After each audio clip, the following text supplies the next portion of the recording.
The ending of the Black Ops 6 campaign had a kind of mind-bending experience, and I'm going to show you the Black Ops 6 campaign ending, and then we're going to dive into what the campaign revealed and who that character was at the end. So let's go ahead and roll the clips. Oh, for God's sake. I shouldn't have protected any of you. I pushed Livingston for your suspension. I wanted you out of the way. Damn it.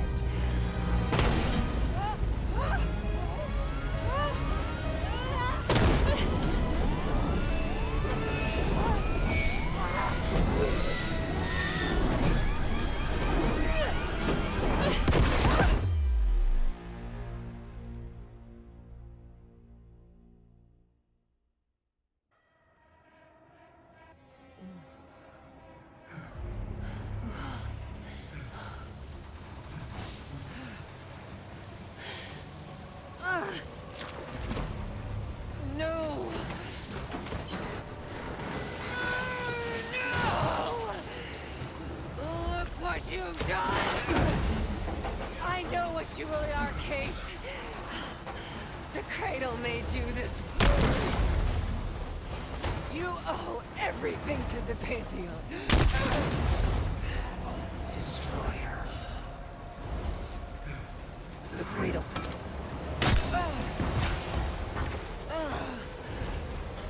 Again.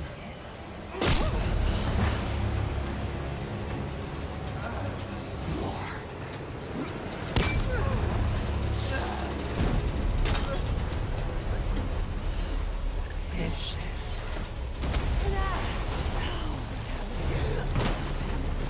How we have to get out of this.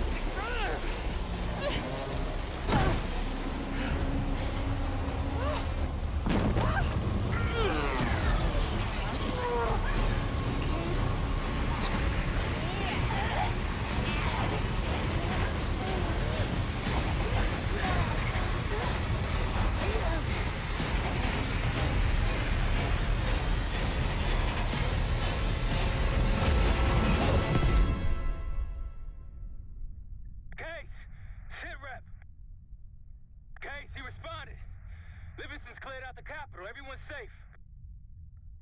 It's over. We did it, Case. We did it.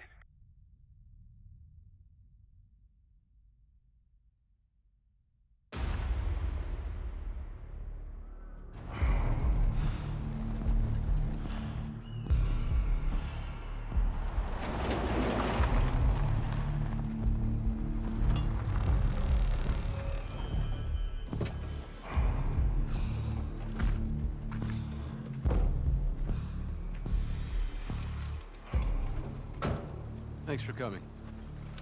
You getting medals or concrete boots? Neither. But I can start with an apology. Damn straight. I'm not sure how you pulled it off, but it's not lost on me that you prevented one of the greatest catastrophes of our time. So you want us back? Something like that. Can we trust one another? Working on it. Right now you have something of great value. Anonymity. You're in the shadows. No shit. We've always been in the shadows. Not like this. Your reach is greater than it's ever been. We need you, Woods.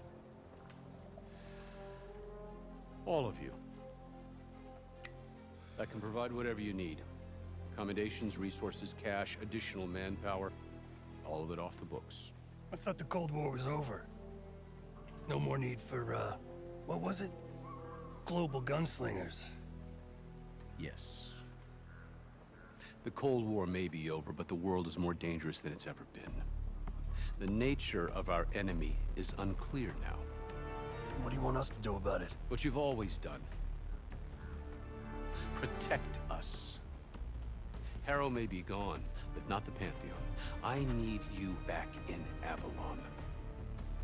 You think it's still a threat? I do. And worse. Whatever cabal brought Harrow into the Pantheon still lives inside our house. We thought they were long gone. But it turns out, they never left. So first off, right off the bat, those two cutscenes reveal that Jane Harrow is in fact dead, and the conversation in that second cutscene confirms that she is dead, but her legacy with Pantheon continues on throughout the CIA. However, interestingly, they never say anything about what happened to William Case Calderon. Now, notably, he was in the helicopter with Jane Harrow when she was being choked out, and then we kind of cut to black and we never actually see him die. Well, the typical Call of Duty rule is if you don't see them die, they're probably not actually dead.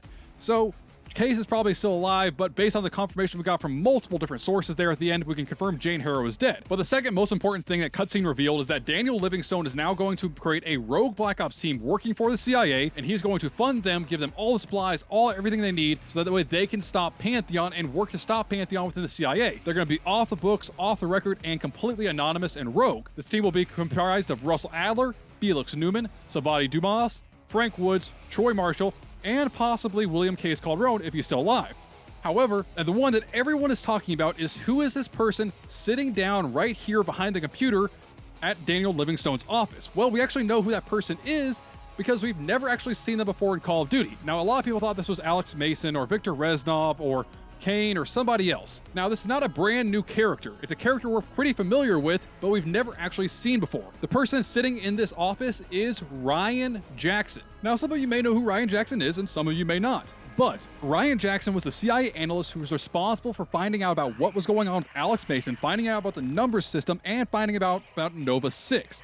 Now, notably, Ryan Jackson did not like Alex Mason and did not trust him to make the right decisions, and quotedly saying in 1968 that they needed to do the Mozambique drill on Alex Mason, which is 2 to the head and 1 to the chest. And on top of that, he voluntarily signed up in 1978 for Operation Cherubitus, which was supposed to go kill Alex Mason, Jason Hudson, and Gregory Weaver.